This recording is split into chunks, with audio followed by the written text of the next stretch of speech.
Belajarlah yang rajin, dapatkan nilai bagus, masuk universitas ternama, lalu kamu akan dapat pekerjaan gaji tinggi dan hidup bahagia. Terdengar familiar? Itu adalah mantra yang diulang orang tua dan guru kita selama puluhan tahun. Sebuah janji manis tentang masa depan. Tapi mari kita lihat realitanya hari ini.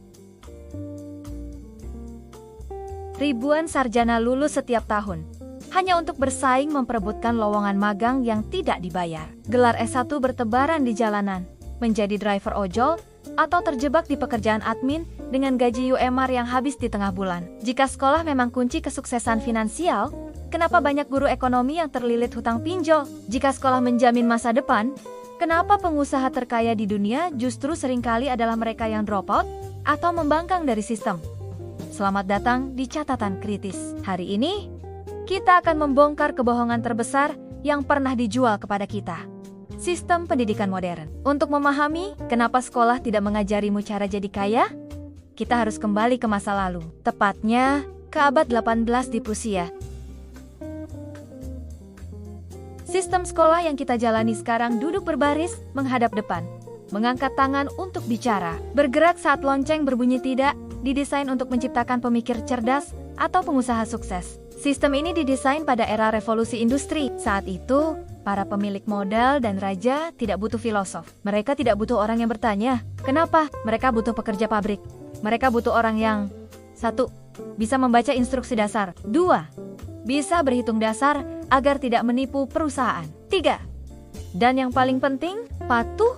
Sekolah adalah simulasi pabrik. Lonceng sekolah adalah latihan untuk pergantian shift pabrik. Duduk diam selama 8 jam adalah latihan untuk berdiri di jalur perakitan. Dan nilai bagus adalah stempel quality control bahwa kamu adalah produk yang siap dipakai oleh industri. Jadi jangan heran kalau sekolah tidak mengajarkanmu cara cari uang. Karena pabrik tidak butuh buruh yang pandai cari uang sendiri.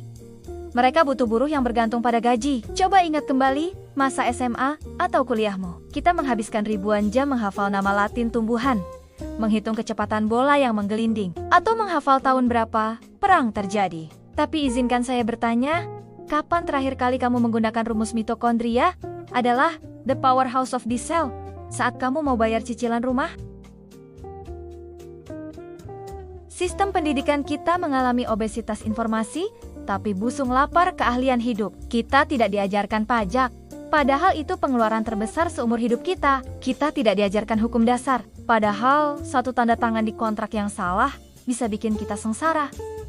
Kita tidak diajarkan psikologi penjualan, padahal setiap hari kita harus menjual diri kita ke atasan, klien, atau pasangan. Dan yang paling parah, kita tidak diajarkan tentang uang. Kita diajarkan cara menghitung uang orang lain akuntansi, tapi tidak diajarkan cara membuat uang untuk diri sendiri investasi dan bisnis.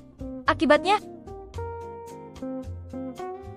kita lulus sebagai orang dewasa yang buta finansial, mudah ditipu investasi bodong, dan pasrah menerima gaji berapa saja yang disodorkan HRD dalam ekonomi. Ada hukum dasar.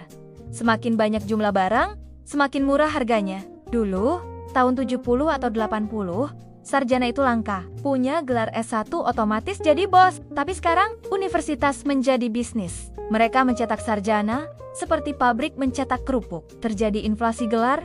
Ketika semua orang punya gelar S1, maka gelar S1 tidak lagi spesial. Standar dinaikkan. Sekarang admin staff pun diminta S1. Gaji tetap UMR, tapi syarat makin tinggi. Kampus menjual mimpi, tapi tidak memberikan garansi.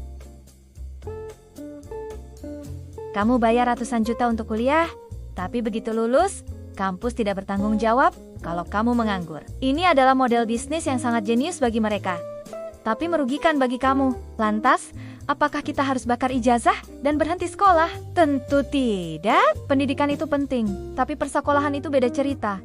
Solusinya ada di tanganmu. Berhenti mengandalkan sekolah untuk mengajarimu cara bertahan hidup. Jadikan sekolah hanya sebagai tempat bersosialisasi dan melatih pola pikir, tapi untuk urusan uang dan karir, kamu harus menjadi otodidak. 1. Pelajari high income skills, copywriting, coding, public speaking, sales. 2. Pelajari investasi sejak dini. 3. Bangun aset, bukan cuma cari kerja. Ijazahmu mungkin bisa membawamu ke pintu wawancara kerja, tapi hanya skill, karakter, dan kecerdasan jalanan yang bisa membuatmu kaya dan merdeka. Dunia sudah berubah, jangan pakai peta lama untuk menjelajahi dunia baru. Jika kamu menolak untuk jadi sekadar robot pekerja, tekan tombol subscribe. Kita belajar apa yang disembunyikan sistem. Sampai jumpa di video berikutnya.